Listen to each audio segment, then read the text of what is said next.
బంటి కన్న కొడుకని తెలుసుకున్న రూప ఇక ఎంతో ఆనందంతో బంటికి ముద్దులు పెడుతుంది. ఆ తర్వాత రూప రాజుతో పదరాజు వెంటనే ఈ విషయం నాన్నకు చెప్పాలని చెప్పి ఇక అలా రాజుని తీసుకొని తన ఇంటికి బయలుదేరి వెళ్తూ ఉంటుంది. ఇక ఇంతలో బంటి ముందుగా ఇంట్లో నుండి బయటకు వచ్చి త్వరగా వెళ్దాం రండి రండి అని చెప్పి అంటూ ఉంటాడు.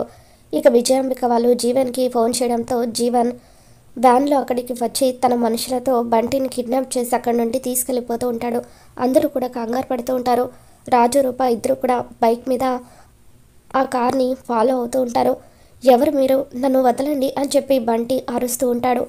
రాజు రూప ఇద్దరు కూడా కొంత దూరం ఆ కార్ని ఫాలో అవ్వడంతో రౌడీలు బంటిని ఒక ఇంట్లోకి తీసుకుని వెళ్తూ ఉంటారు.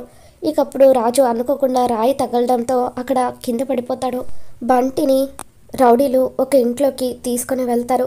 ఇక రాజు లేచిన తర్వాత అక్కడున్న కిటికీ దగ్గర ఎవరో తెలిసిన మనిషిలాగా అనిపించడంతో ఆ కిటికీకున్న దుమ్ముని దులిపి చూసేసరికి ఇక అలా బెడ్ మీద కోమాలో ఉన్న మందారం కనిపిస్తుంది.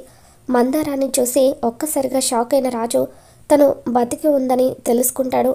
మరి నిజం తెలుసుకున్న రాజు ఏం చేయబోతున్నాడో మళ్ళీ మన ఛానల్లో తెలుసుకుందాం. ఈ వీడియో మీకు నచ్చితే తప్పకుండా లైక్ చేయండి.